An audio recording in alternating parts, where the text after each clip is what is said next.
Chers auditeurs, alors bienvenue pour cette nouvelle étude d'École du Sabbat par Internet. Merci aussi d'une manière particulière, chers auditeurs, d'être aussi nombreux à nous écouter, à nous suivre. Et d'ailleurs, vos différents retours nous font vraiment chaud au cœur. Aujourd'hui, on a le plaisir de recevoir Mélie Dufournay et Freud Bradz qui vont se présenter d'ici quelques instants. Et nous nous réjouissons bien évidemment d'aborder le thème du jour, à savoir bien évidemment toujours l'interprétation des Écritures, mais cette fois-ci les langues, les textes et le contexte. Mais avant de démarrer, je vous invite à ce qu'on puisse le faire par une prière. Seigneur, nous voulons te rendre gloire parce que tu nous permets encore une fois en toute liberté d'étudier ta parole. Merci Seigneur de nous avoir transmis cette parole inspirée qui transforme des vies, cette parole inspirée qui par ton esprit nous aide à avancer dans nos vies et dans nos chemins spirituels. Seigneur, j'aimerais te remercier parce que nous sommes là ensemble pour partager, pour discuter. Et j'aimerais te rendre gloire encore de tout ce que tu nous offres jour après jour. Au nom de Jésus. Amen. Amen. Donc, merci à Mélie et à Freud maintenant de se présenter brièvement. Alors, je commence. Je m'appelle Mélisenda Dufournay. Tout le monde m'appelle Mélie. C'est plus facile, c'est plus court. Je suis en Suisse depuis à peu près 20 ans et à l'église de Fribourg, toujours. Donc, j'ai eu le plaisir d'avoir Dominique comme pasteur tout au début de son installation à Fribourg, en tout cas. Et pour ce qui me concerne, j'ai une formation à la base d'assistante pastorale que j'ai terminée à Collonges, comme ça se faisait dans l'ancien temps.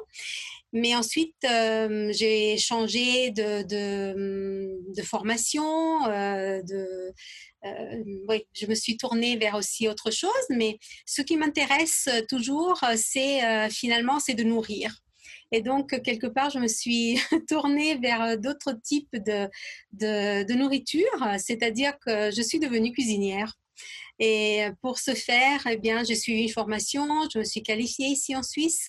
Mais ce qui était très intéressant et que nous avons vécu aussi avec Dominique, entre autres, c'est d'organiser par le biais de la Ligue Vie et Santé des ateliers de cuisine végétarienne. Et ça, c'est quelque chose qui était toujours très intéressant, très apprécié de part et d'autre du public. Voilà, aujourd'hui, je travaille dans notre institution, dans l'institution qui est gérée par la Fondation du Relais, la Girarde, qui est une maison de retraite, un OMS, qui gère 2 maisons de retraite, la Girarde et le Flon, qui était anciennement notre maison de retraite attitrée.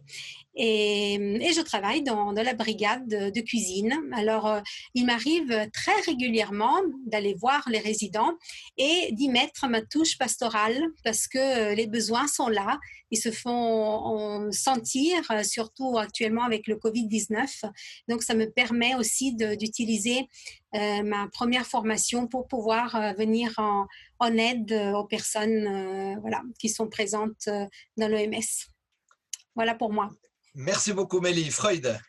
Bonjour à tous, je m'appelle Freud, comme l'a dit mon collègue Dominique. Je suis content de participer à cette émission avec vous. Je suis actuellement pasteur à Genève, dans 2 églises lusophones, en fait dans une église et un groupe. Et je travaille aussi, j'ai un petit pourcentage à la jeunesse de la fédération.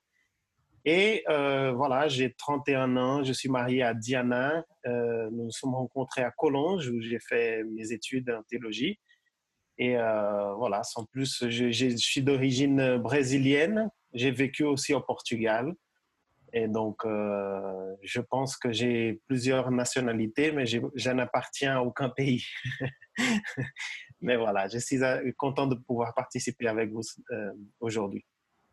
Richesse culturelle, comme on pourrait dire. Alors voilà, avec ces belles présentations, on se réjouit de pouvoir dialoguer ensemble et de pouvoir partager cette leçon d'école du sabbat. Mais avant d'entrer dans le vif du sujet, comme j'ai l'habitude de le dire chaque semaine, nous allons avoir maintenant 2 brèves vidéos. Une de Bernard Sauvagnat, Toujours Bernard qui nous présente brillamment aussi l'introduction en quelques mots de notre leçon du jour. Et nous aurons également une présentation de Parole en action par la Fédération France-Sud, par David Millard. Donc place maintenant à la vidéo. À partir de là, on va passer d'abord par la leçon 7, qui est celle qui parle à la fois du comment et du pourquoi. Parce qu'elle nous dit que la Bible a été écrite dans une langue qui n'est pas la nôtre, ou plutôt dans 3 langues différentes. L'hébreu, pour une grande partie des textes de l'Ancien Testament, l'araméen pour certains de ces textes, et le grec pour les textes du Nouveau Testament. Or, à partir du moment où nous lisons un texte non pas dans sa langue d'origine, il est important de le traduire, donc il y a des risques de mauvaise traduction, des risques d'erreur d'interprétation. Et puis, bien évidemment, il y a un contexte. Qui est l'auteur? À quelle époque a-t-il vécu? Dans quel endroit? Quelle était la situation à cette époque? Pour quelles raisons écrit-il cela? Pour quelles raisons Dieu lui a-t-il demandé d'écrire? Parce qu'il y avait telle ou telle circonstance que vivaient ses auditeurs. Et donc tout ceci, c'est à la fois le pourquoi, mais aussi le comment, parce qu'il faut tenir compte de la langue et de ce contexte, et c'est ce qui va être une grande partie du travail d'interprétation. Langue, texte et contexte. Tel est le titre de la leçon de cette semaine qui a pour référence biblique le Deutéronome 32, les versets 44 à 47. Pour rappel, la thématique d'étude de ce trimestre porte sur l'interprétation des Écritures. L'herméneutique, ou la discipline qui travaille sur la compréhension des Écritures, devrait pour moi être au cœur de la vie chrétienne et constitue un impératif pour un conducteur d'église. Aussi, nous passons beaucoup de temps à lire et relire les textes, à changer de version biblique et à méditer sur nos lectures. Ce n'est pas une nécessité nouvelle, puisque Moïse invite les Israélites à réfléchir sur ces paroles avant de les mettre en pratique et de les transmettre à leurs enfants. Il y a là une sage invitation à comprendre, à s'imprégner et à faire corps avec les paroles de Dieu, plutôt que de simplement vouloir imposer, selon les propos de la pensée paulinienne, un carcan que même nos parents n'ont pas supporté. Cette ouverture à la réflexion sur le texte biblique est l'une des bénédictions que j'ai reçues de mes parents et qui m'a permis de m'approprier la foi et de faire du Dieu de mes pères mon Dieu. Celui que j'ai découvert petit à petit et avec qui j'ai pu m'ouvrir à la relation. Ma prière pour toi aujourd'hui est que tu puisses, toi aussi, considérer la richesse des textes bibliques lorsqu'ils sont respectés dans leur diversité et dans leur subtilité, plutôt que dans une lecture moribonde menant à la mort spirituelle. Bonne étude et à la semaine prochaine pour un nouvel épisode de Parole en action. Alors, c'est toujours intéressant de visionner ce que nous présente Bernard Sauvagnat, et c'est pour ça que vous allez voir au PowerPoint 3 éléments qu'il nous précise pour cette leçon, des éléments que vous connaissez peut-être, des éléments basiques, mais qui sont quand même importants de rappeler. Alors, vous le voyez à l'écran.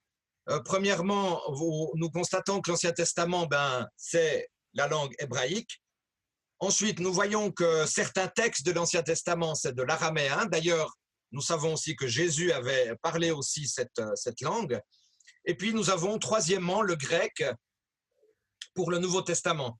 Ce qui est aussi intéressant, c'est qu'à travers la montée aussi de la culture grecque dans le paysage de l'époque, eh bien, il y a eu une traduction de l'Ancien Testament en grec, puisque à travers aussi la diaspora et tout, il y avait passablement de Juifs qui maîtrisaient presque encore plus la langue grecque.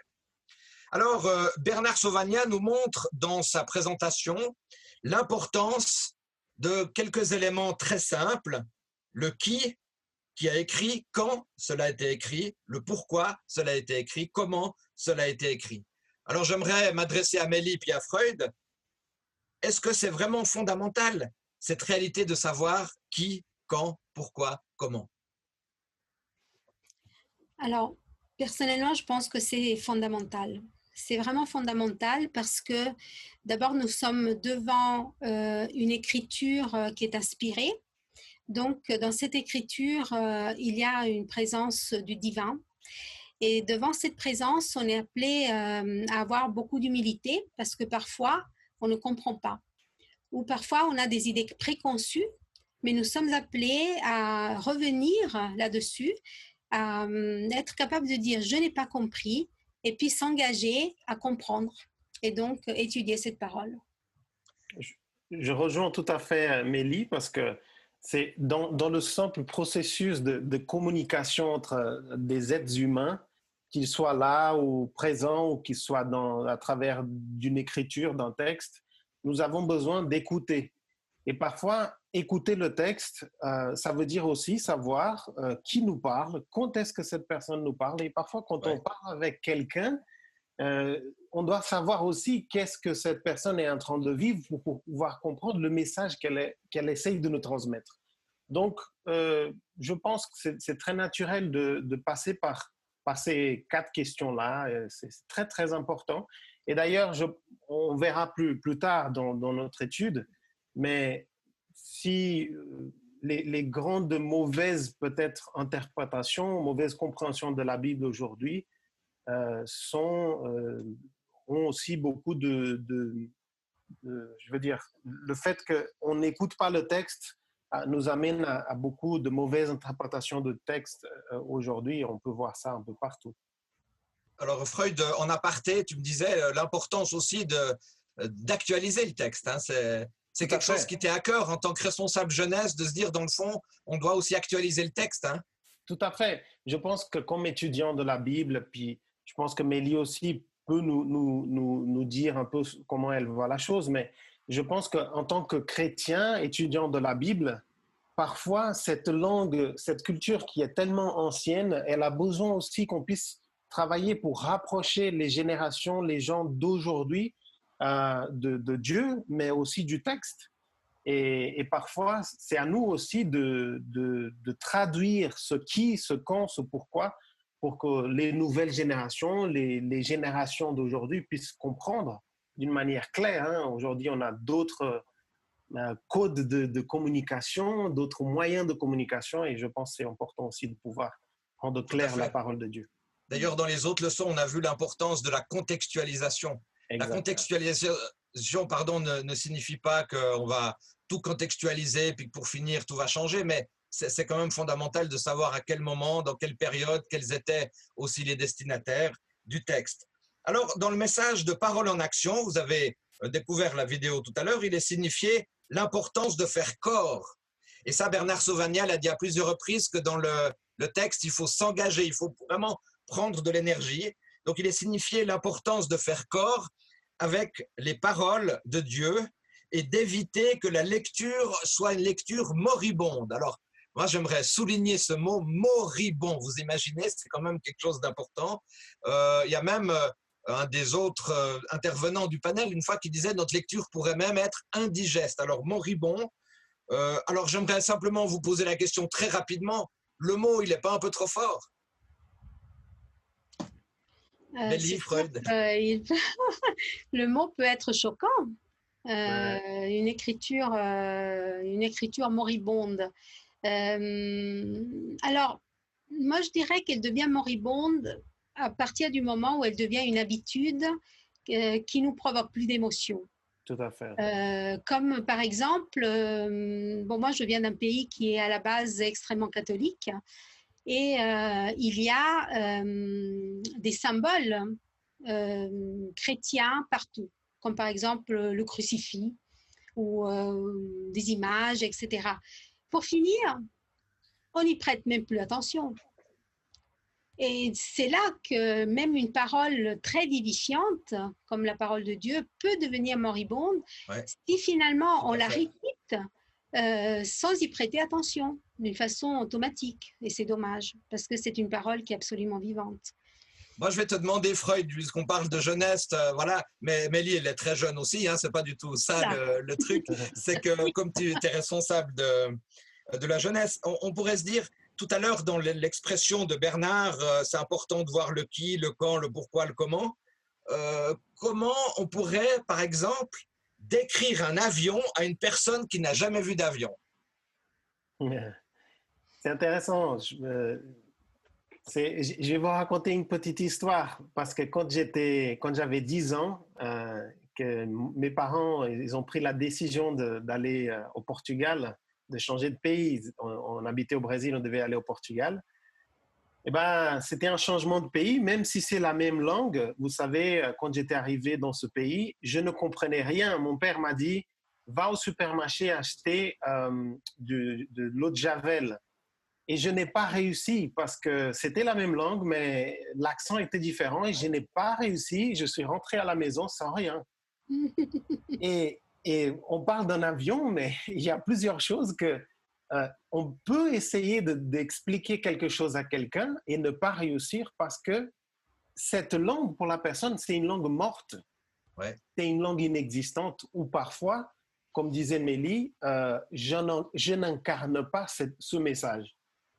Et des fois, on peut manquer notre communication, soit par rapport à la langue, soit par rapport à la vie de ce message qui n'est pas en nous, ou au contraire, hein, mais j'espère qu'il puisse l'être toujours. Mais c'est vrai que essayer d'expliquer quelque chose à quelqu'un qui n'a jamais vu cela, ben, il faut vraiment contextualiser, il faut utiliser les mots appropriés qui correspondent à la réalité de la personne surtout. Et dans cette communication, je pense que c'est bien de connaître aussi celui qui est en face de nous pour qu'on puisse aussi parler son langage. Ouais. Et dans le texte biblique, c'est ça le grand défi. Tout à fait. De connaître la réalité biblique aussi. Alors, j'ai entendu, Mélie, toi, je te connais aussi. D'abord, j'aimerais dire que tes repas sont excellents à la Girarde. On avait eu, il y a quelques années à Fribourg, l'occasion d'organiser des recettes pour une Miss Suisse. Enfin, on ne va pas revenir trop là-dessus. Mais il y a aussi un autre aspect, tu as évoqué ta passion aussi pour aller visiter les résidents, pour leur transmettre des paroles. Alors moi, je suis convaincu d'une chose, c'est que la Bible, en fait, c'est aussi une lettre d'amour, une lettre de réconfort. Quel effet a sur toi la parole « je t'apprécie, je suis content de ce que tu fais » ? Alors, tu me poses la bonne question, puisque quand on connaît le système des langages d'amour, eh bien, en fait, c'est le mien, c'est les mots, c'est les paroles. Je suis très sensible à ça. Donc, quelqu'un qui me dit qu'il m'aime, qui m'apprécie, eh bien, ça fait écho. Ça fait écho dans mes oreilles, dans mon cœur, ça me fait frissonner. Donc, c'est quelque chose de très fort. Alors, quand je me promène dans l'institution que je sers ou dans mon église et que je partage avec d'autres personnes ces mots-là, pour moi, d'abord, quand je les dis ou quand je les reçois, je les considère toujours comme vrais. J'ai beaucoup de mal à imaginer l'hypocrisie. C'est-à-dire, si quelqu'un me dit « je t'aime », eh ben, je le crois, tout simplement. Je ne vais pas me dire « oui, bon, ben, elle a dit ça, mais en fait, voilà, c'est juste pour remplir 3 petits points et c'est sans importance ». Moi, je le crois toujours. Après, c'est la responsabilité de l'autre, finalement, s'il a dit vrai ou pas. Oui, mais ça, ce n'est pas mon problème. C'est plus ton problème. Moi, j'aime quand j'entends dire « je t'aime »,« je t'apprécie » et j'aime le dire aussi. Voilà. Il y a l'émetteur et le récepteur, mais ce qui est important, c'est que le récepteur ait ce bon état d'esprit. Je suis sûr que Freud, toi, tu es content aussi s'il y a une parole d'appréciation. Bien sûr, oui, tout à fait. Hein. Et je pense que Michel, qui nous regarde, maintenant, il sait très bien qu'il faut utiliser les paroles. Tout à fait, on apprend tous les jours des choses. Alors, ces 2 questions ont un lien avec notre étude du jour. On verra cela un peu plus tard. Vous imaginez, dans notre monde, nous avons environ 6000 langues. La traduction complète de la Bible, environ, alors les chiffres peuvent varier bien évidemment par rapport aux statistiques, mais une traduction complète de la Bible, environ 600 langues, et certains livres, 2500 à peu près. Alors maintenant, j'aimerais m'adresser aussi spécialement à Mélie. Merci Mélie de nous dire quelques mots sur le musée de Gutenberg à Fribourg. On fait un peu de pub là, excusez-nous. Effectivement, c'est intéressant d'aller aux origines finalement de l'écriture. Il y a eu quelqu'un en 1450 environ, c'était un technicien. C'était quelqu'un qui s'intéressait à la page écrite et qui a pratiquement inventé la typographie avec les caractères mobiles. Ce monsieur s'appelle Johann Gutenberg et c'est un Allemand. C'est en Allemagne qu'il a fait ce travail. Et effectivement, le premier texte qu'il a voulu imprimer, et c'était très significatif, eh bien, c'était la Bible. C'était la parole de Dieu. Il est évident qu'à cette époque, on entendait parler déjà d'un certain une réflexion qui avait tendance à vouloir vulgariser cette parole, qui était jusque-là l'apanage du clergé. Et donc ça, il ne faut pas l'oublier. La parole de Dieu en elle-même n'était pas permise. On ne pouvait pas l'utiliser au niveau du peuple. Ce n'était pas possible. Et je vous dis ça, bon là, il s'agit en 1450. Après, il a fallu attendre quelques dizaines d'années pour que Luther finalement fasse éclater son point de vue et vulgarise à son tour la parole écrite, la parole de Dieu pour que tout le monde y ait accès avec des traductions. Mais à cette époque, en tout cas, les textes bibliques n'étaient absolument pas à la portée du peuple, parce que déjà, ils n'étaient pas dans leur langue et ils étaient réservés à une certaine élite. C'est tout. Alors, juste pour la petite histoire, alors c'est vrai que là, on parle du musée Gutenberg, c'est-à-dire que si vous avez envie un jour de passer à Fribourg, bien, vous êtes les bienvenus, d'abord dans notre église, mais aussi sachez qu'à Fribourg, depuis 20 ans à peu près, il y a un musée qui s'appelle le musée Gutenberg, et dans lequel le but, c'est de transmettre concrètement les différents aspects de l'imprimerie et de la communication depuis son début et jusqu'aux moyens modernes. Donc, c'est intéressant, il y a des ateliers interactifs, etc. Et vous pourrez aussi admirer une des pages de la première Bible que Gutenberg avait imprimée. Magnifique. Alors, en plus, la vieille ville de Fribourg est superbe. Alors, oui. Allez-y, s'il vous plaît, visitez ce musée. Et merci, Mélie, tu nous as donné envie d'aller le voir. Alors, maintenant, j'aimerais poser une question à Freud. Quel véritable objectif est-ce que j'aspire par la lecture, par la méditation, par l'explication et l'appropriation du texte biblique? Alors, je vais l'objectif, le sens. Ouais, je vais répondre d'une manière très, très personnelle parce que je pense que pour ceux qui nous écoutent, nous regardent, c'est important aussi de comprendre personnellement, mon but dans la lecture, dans l'interprétation du texte biblique, c'est de mieux connaître Dieu. De m'approcher de lui, de comprendre comment il exprime son amour envers moi, comment il l'a exprimé par le passé, l'amour envers toute l'humanité.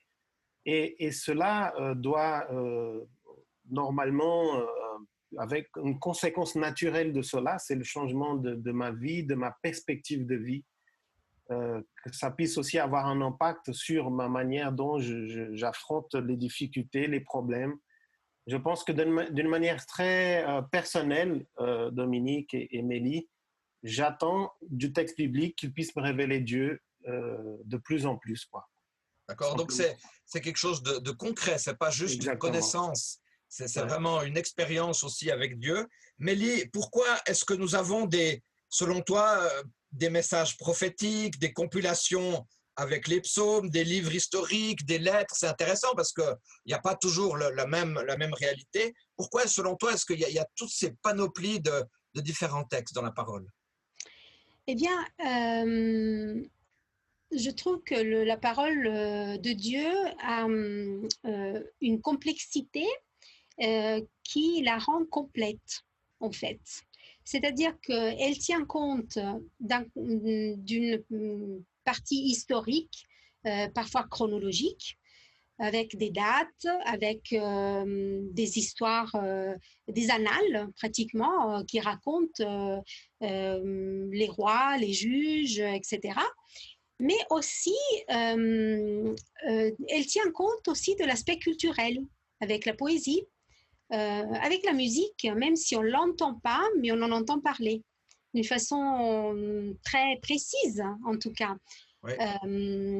Il ne faut pas qu'on oublie que le texte, dans toute sa plénitude, eh bien, c'est un devoir de mémoire, quelque part.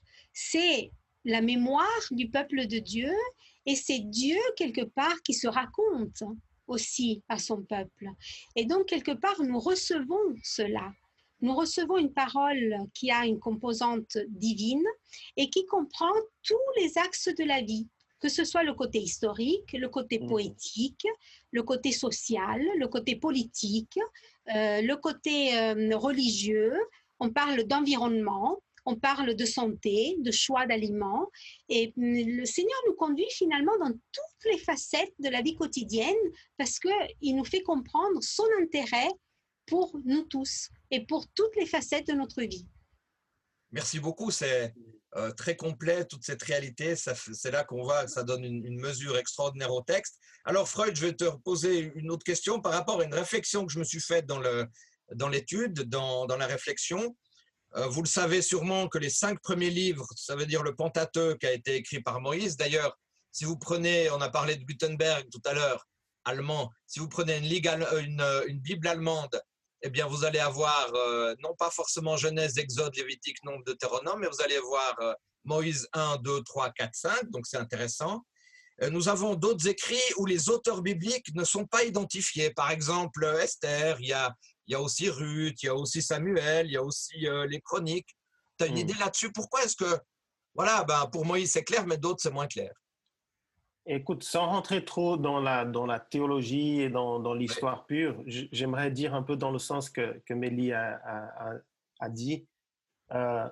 Nous avons vu dans les études passées que la Bible, on a à peu près 24 000 manuscrits pour composer la Bible aujourd'hui. Donc, il y a beaucoup de choses qui ont été perdues, il y a beaucoup de choses qui ont été retrouvées. Il y a des choses qu'on a réussi à identifier comme certains auteurs, il y a d'autres qu'on n'a pas réussi.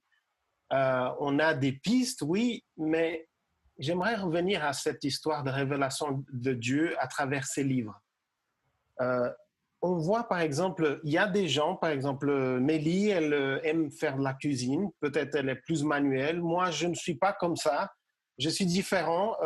Peut-être qu'une prophétie va parler plus à quelqu'un, va toucher une personne d'une manière différente. Par contre, les poésies ou les histoires vont toucher une autre personne d'une manière différente.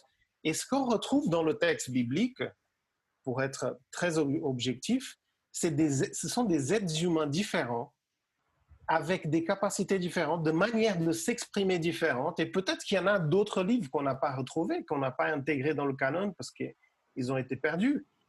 Mais c'est incroyable comment Dieu il choisit des êtres humains pour se révéler à des êtres humains. Pour vraiment dire, voilà, je suis avec vous, j'incarne l'humanité. Non, même avant Jésus, il incarne l'humanité déjà dans la parole écrite. Et puis, des fois, j'ai l'impression, Dominique, qu'on prend le texte biblique et on pense que ça a été écrit d'une manière systématique pour qu'on puisse, voilà, avec des arguments. Mais en fait, les auteurs bibliques, quand ils écrivent le texte, ils ne pensent pas que ça allait être dans une Bible plus tard. Quand ils écrivent le texte, c'est des histoires. La plupart, c'est des histoires, des poésies qui nous permettent de mieux connaître leur réalité, comment ils ont interagi avec Dieu. Et puis nous, on peut utiliser ça d'une manière, on peut faire de la systématisation, mais après, je pense aussi qu'il faut savoir, voilà, c'est des êtres humains, c'est des histoires, on peut s'inspirer de ce vécu-là et on peut s'enrichir aussi, on peut mieux connaître Dieu de cette manière. D'ailleurs, ce qui est magnifique, aussi j'abonde dans ce sens-là, ce qui est magnifique, c'est qu'on a des personnages qui avaient des hauts et des bas, des personnages qui n'étaient pas parfaits, des personnages qui étaient dans le péché, des personnages... Alors moi, j'aimerais lancer un appel à moi-même d'abord et à nous tous, de savoir que nous avons tous des hauts et des bas. Et nous avons tous besoin d'être respectés, comme l'a dit Mélie brillamment tout à l'heure aussi, aimés. Et ça, je crois que c'est très important aussi dans l'Église. Ne soyons pas plus royalistes que le roi.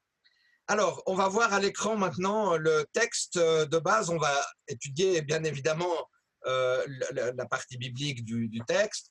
Dans Deutéronome, chapitre 32, versets 44 à 47, voyez ça au PowerPoint. Alors, versets 44 à 47. Moïse, verset 44, accompagné de Josué, fils de Nun, vient réciter tout le texte du cantique au peuple. On n'a pas le temps de lire tous les versets de ce cantique qui précède.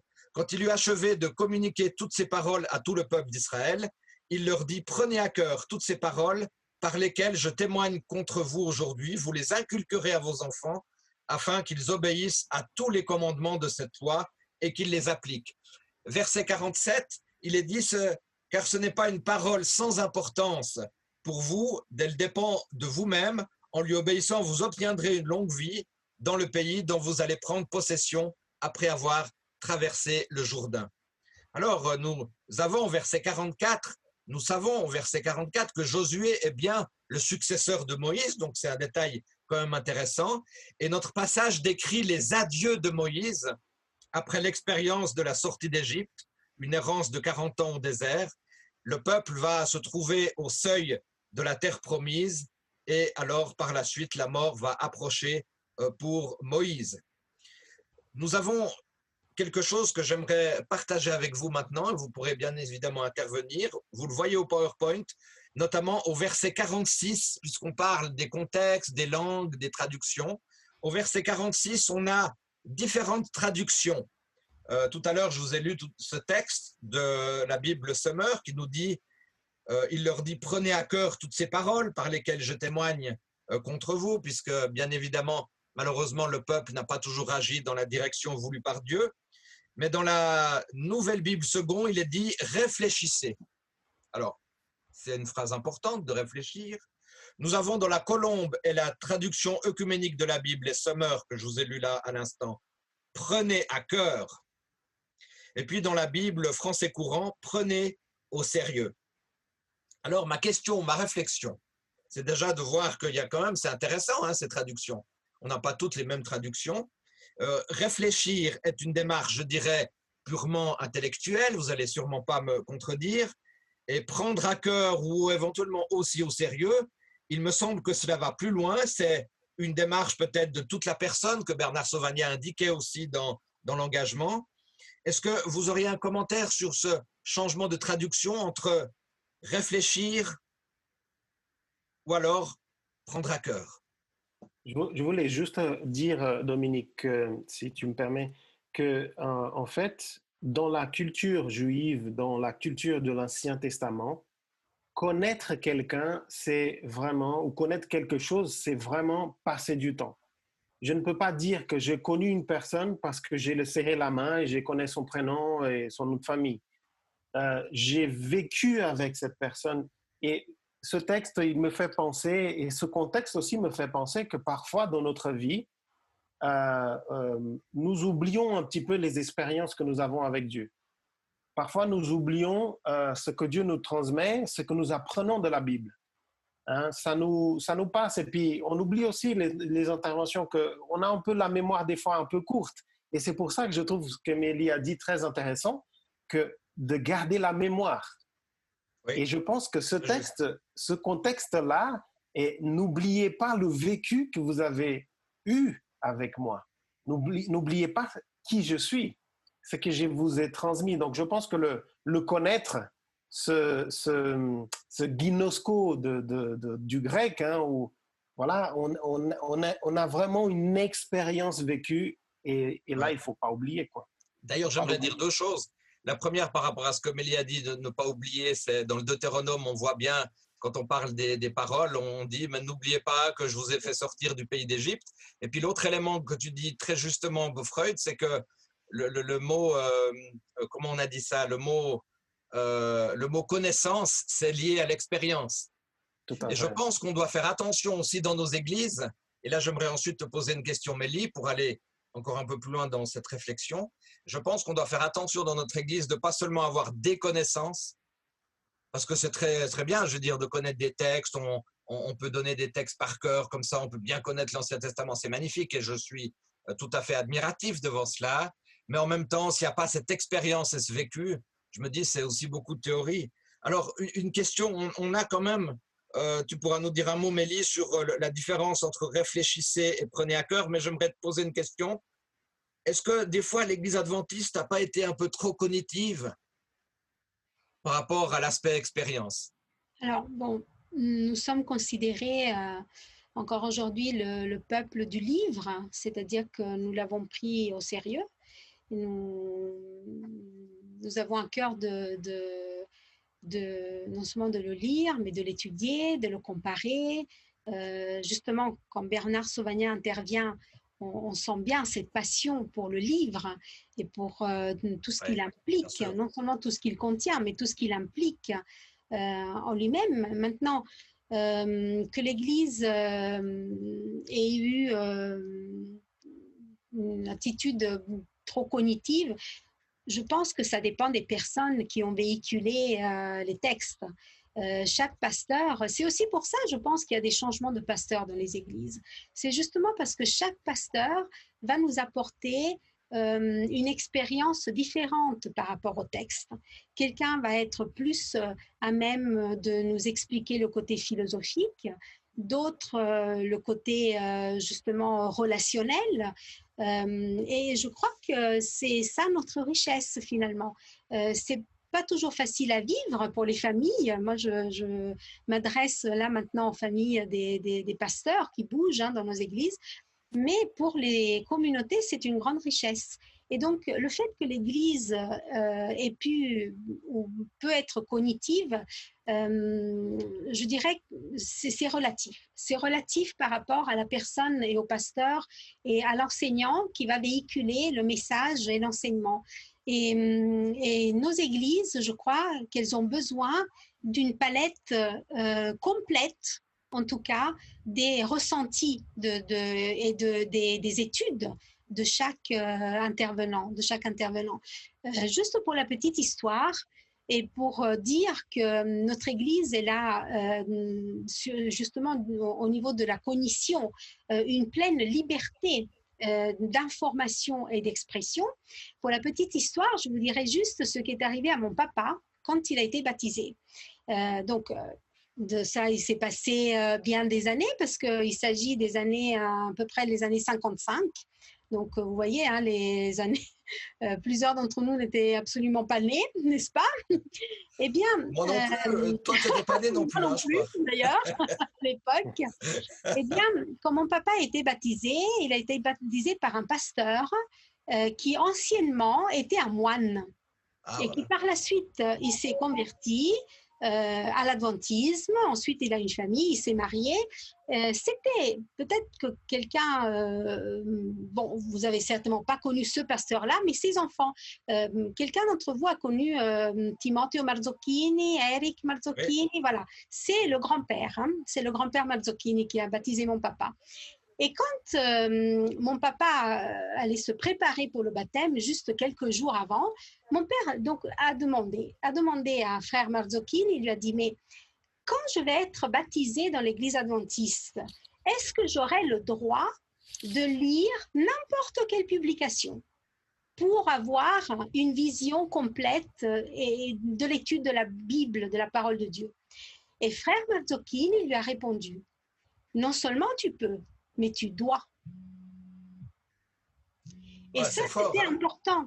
Mon père, il s'est senti libre, finalement, de promener sa cognition, quelque part, ou sa curiosité intellectuelle et spirituelle, pour pouvoir comparer des textes, non seulement ceux qui sont édités par nos maisons d'édition, mais aussi par d'autres, pour avoir vraiment finalement une vue d'ensemble et qui apporte la véritable liberté, parce que ça nous permet justement de comprendre d'une façon beaucoup plus large.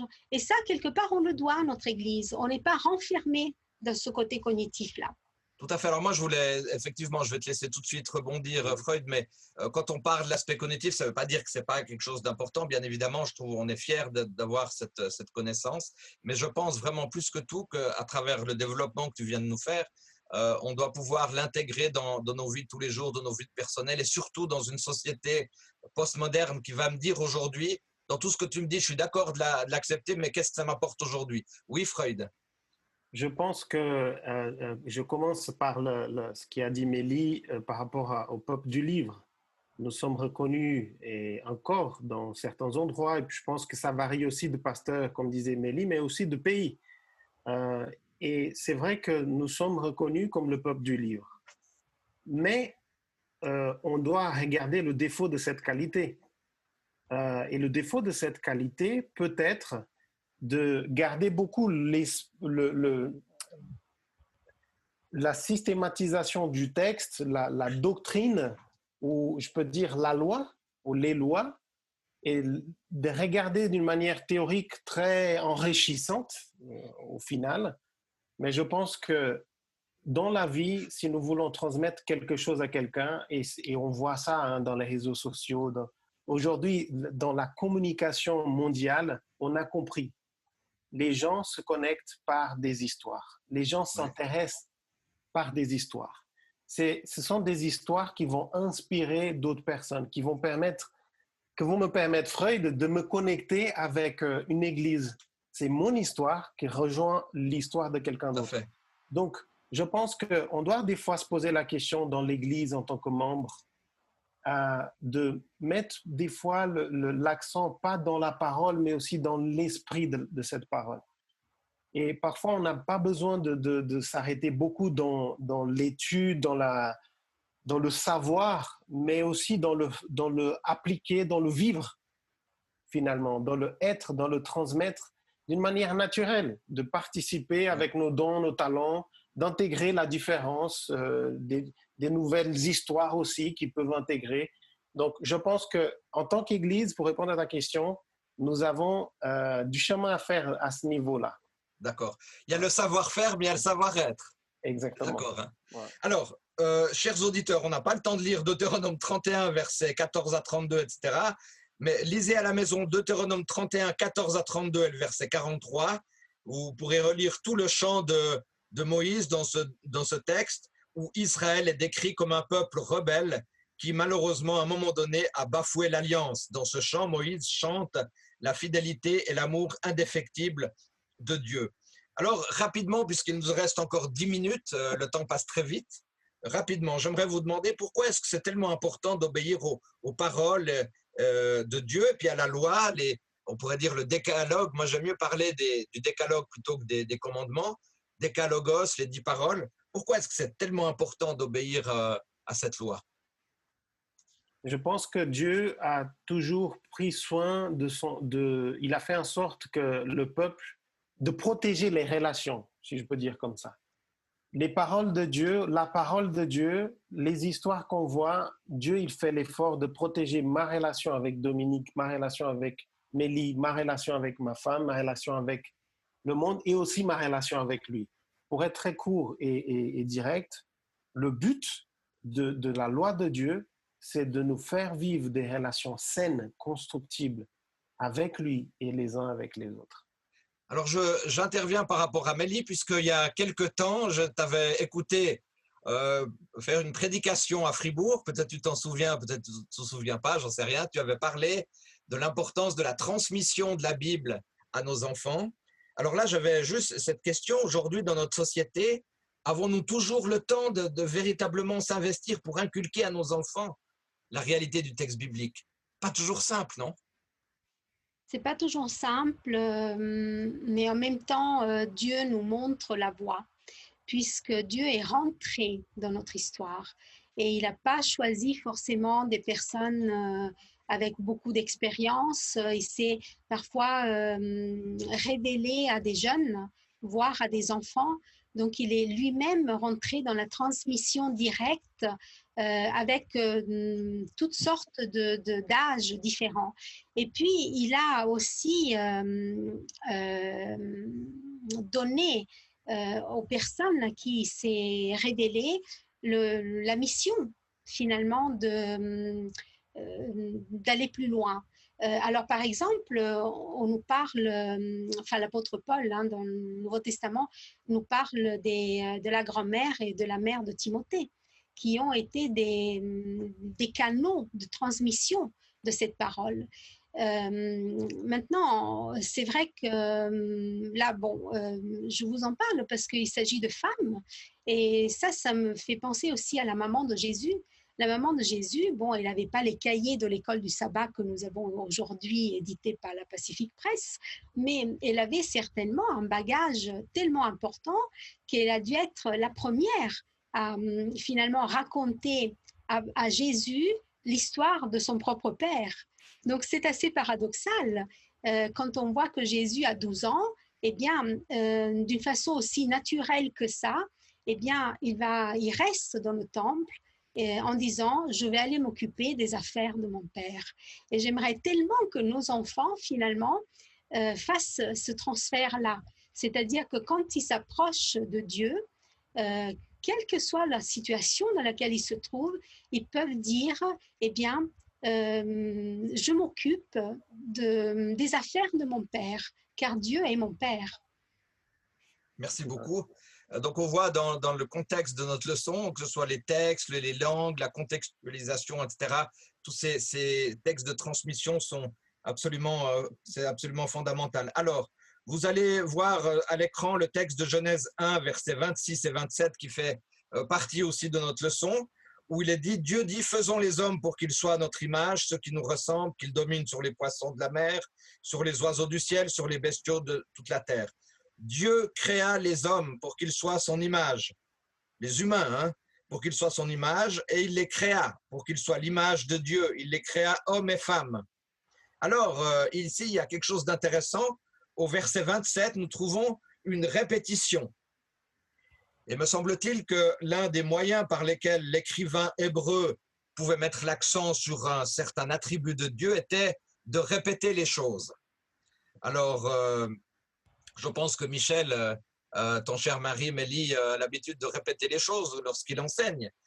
Mais on voit au PowerPoint ce mot bara. Bara qui signifie créer, créer. Et on voit ici que, en fait, je trouve que c'est intéressant parce que Dieu, à ce moment-là, n'a pas besoin de matière préexistante. Il a créé. Alors, il y a ce mot de la création. Après, vous voyez aussi au PowerPoint dans Ésaïe 6, verset 3, où il est dit, c'est Ésaïe qui se pose des questions par rapport à l'appel de Dieu. Il est dit Saint, Saint, Saint. Donc, on répète aussi une nouvelle fois, 3 fois ce mot Saint. Et dans un autre texte de Daniel 3, que vous voyez aussi au PowerPoint, nous parlons du roi Nebuchadnezzar avec la statue d'or. Et là, il y a je ne sais combien de répétitions dans Daniel 3, verset 1, 2, 3, 5, 12, 14 et 18. Alors, rapidement, hein, il nous reste 4 minutes 30. Rapidement, pourquoi ces répétitions? Mélie, Freud, pourquoi rapidement? En Italie, il y a un dicton qui dit que la répétition est comme est un maître, en fait. C'est-à-dire que plus on répète, plus on intègre. À force d'entendre, puis pour finir, on intègre quand même la notion. Et donc, c'est pour ça que parfois, on nous demande d'apprendre certaines notions par cœur. Bon, ça semble tout bête, mais pour finir, c'est ce qui marche le mieux à certains moments. Et puis, quelque part, qu'est-ce qui va nous rester à un moment donné où on n'aura plus dans nos mains le texte écrit? Parce que pour X raisons, nous serons dans une condition où il ne sera plus permis, où on ne l'aura plus, où il va nous manquer. Ce qui va nous rester, c'est ce qui est dans notre mémoire. Et ce qui est dans notre mémoire, c'est le fruit de ce que nous avons répété et de ce qui nous est resté. Ouais, je pense que pour résumer un petit peu cette leçon de ce que j'ai appris de cette étude, c'est que, par exemple, avec les enfants, nous devons répéter, nous devons, à l'école de sabbat, nous racontons des histoires pour qu'ils puissent comprendre. Nous chantons des chansons qui se répètent, et la répétition fait qu'on va intégrer. Une histoire qu'on entend aujourd'hui, plus tard, si on va la relire, il y aura des nouvelles choses à apprendre. Et ça nous parle aussi du caractère de Dieu. C'est un Dieu qui nous parle constamment.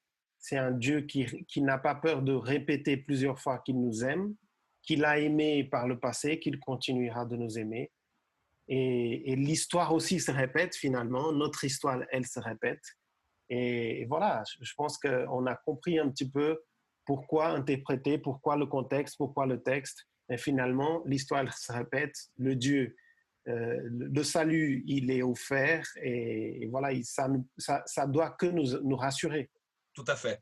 Alors, j'aimerais conclure gentiment, arriver, je vais pas forcément aborder tout ce que je pensais aborder là ce matin, mais vous pourrez le faire à la maison et notamment lisez l'expérience de la Tour de Babel parce que je trouve que c'est une expérience aussi extraordinaire entre la relation, on a parlé tout à l'heure dans le texte, c'est important d'aborder le point de la relation entre l'homme et Dieu. Donc, relisez Genèse 11, on ne va pas le faire maintenant, mais grâce à Evelyne Zuber, que certains vous connaissez, je pense, que je remercie au passage et qui aussi fait des très bonnes analyses de l'école du sabbat, j'aimerais juste aborder encore un dernier point, un point important, parce qu'il faut savoir que la langue égyptienne écrite en hiéroglyphes, puisqu'on parle de langue, d'interprétation, avait été déchiffrée en 1822 par le français Champollion, et on a comparé les textes égyptiens, tenez-vous bien, et ça c'est extraordinaire, ça fait aussi une sorte de synthèse pour notre étude, les textes égyptiens anciens et le texte biblique. Et vous voyez sur le PowerPoint, premièrement, plusieurs lieux géographiques mentionnés dans la Bible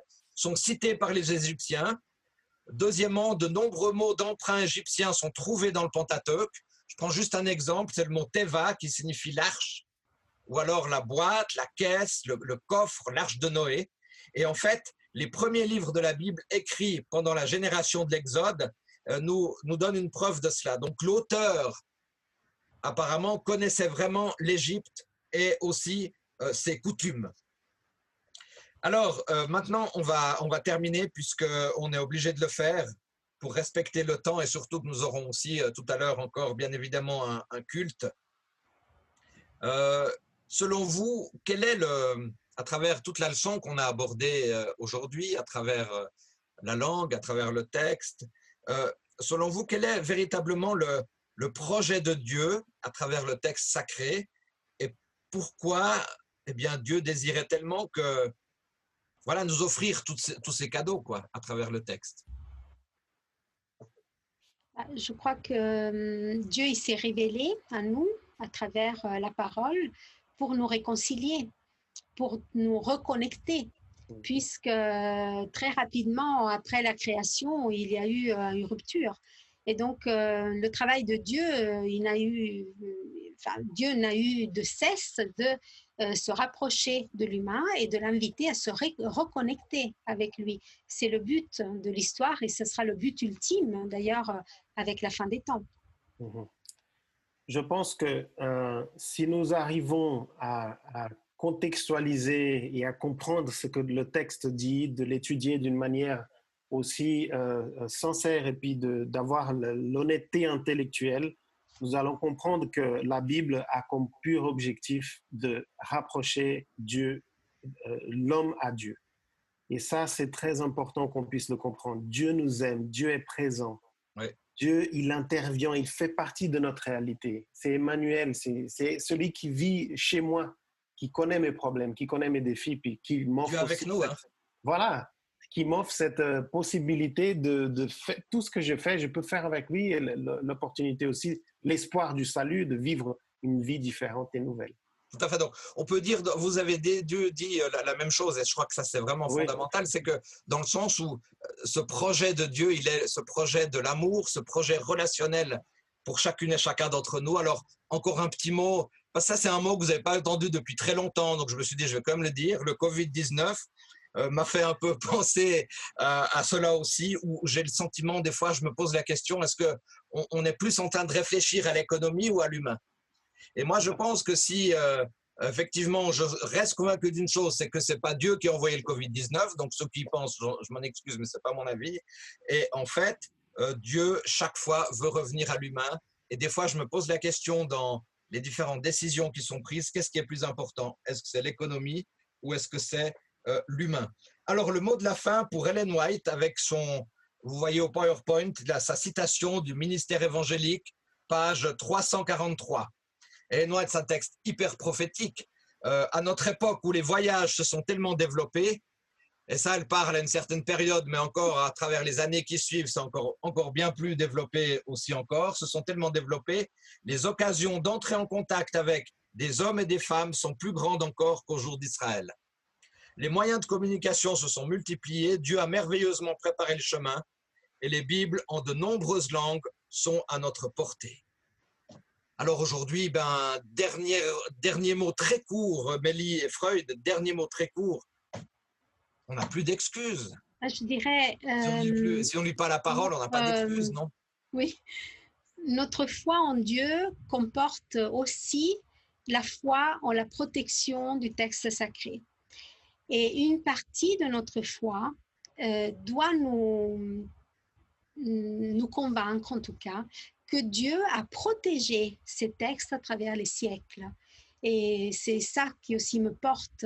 C'est vrai que ces textes ont été copiés, ils ont été transportés, ils ont été changés d'endroit, conservés, repris, etc.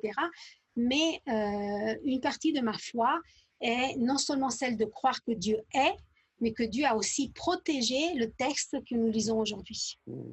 Magnifique. Pour ne pas être trop répétitif, j'apprécie, j'appuie, c'est ce que j'avais pensé quand par rapport à l'intervention de Mélie. Je voulais juste dire, le texte biblique nous permet de nous approcher des histoires du passé que des frères et sœurs, de nos frères et sœurs ont vécu avec Dieu, mais n'oublions pas que nous avons aujourd'hui des frères et sœurs aussi qui peuvent témoigner de leur foi. Et ça veut dire, j'ai une relation avec le texte. Oui, je dois avoir une relation avec le texte, mais je dois aussi avoir une relation avec les êtres humains présents qui sont aujourd'hui. Donc, ce texte doit me rapprocher aussi de Dieu et de ces êtres humains qui sont présents aujourd'hui dans ma vie, dans mon église, dans ma ville, dans le monde. Amen. Alors, merci beaucoup. Chers auditeurs, vous avez compris, à travers cette étude qu'on a aujourd'hui, on peut avoir des connaissances, on peut avoir des synthèses, on peut avoir des découvertes. Mais si tout cela ne débouche pas sur l'humain, si tout cela ne débouche pas sur la relation humaine, sur le je t'aime, je t'apprécie et j'ai cette compassion, eh bien malheureusement, on aura peut-être loupé la cible. Nous allons terminer maintenant par une dernière prière que je demanderai à Freud de prononcer. Prions ensemble. Nous te remercions, Seigneur, pour ta parole. Parfois, ce n'est pas facile, Seigneur, de comprendre tout ce qui est écrit parce que parfois, il nous manque des informations contextuelles ou parfois, il nous manque un petit peu de compréhension de notre part. Mais nous te remercions malgré ces difficultés que nous puissions retrouver, rencontrer. Aujourd'hui, tu nous révèles, Seigneur, tu te révèles à travers cette parole encore. Et nous avons beaucoup de textes, nous avons beaucoup de vécu, des histoires qui nous permettent clairement de mieux te connaître. Aide-nous à continuer à marcher sur cette voie, de faire confiance à ta parole, d'avoir une relation pleine et saine avec toi, mais aussi avec nos frères et sœurs. Permets à notre Église en Suisse de continuer d'avancer en esprit et en vérité. Au nom de Jésus, nous te prions. Amen. Amen. Amen. Alors, un grand merci à Rickson pour la technique, à Mélie et à Freud pour vos interventions extrêmement pertinentes. Et puis maintenant, place au culte. Alors, je vous souhaite aussi un excellent culte et puis le plaisir aussi de se retrouver la semaine prochaine dans la période de l'Ascension aussi pour une nouvelle étude d'école du sabbat avec 2 autres intervenants. Merci à chacune et à chacun. Bon sabbat. Bon sabbat. Bon sabbat, merci. Bye bye. Et puis, allez au musée Gutenberg. Merci. Au revoir. Au revoir. Au revoir.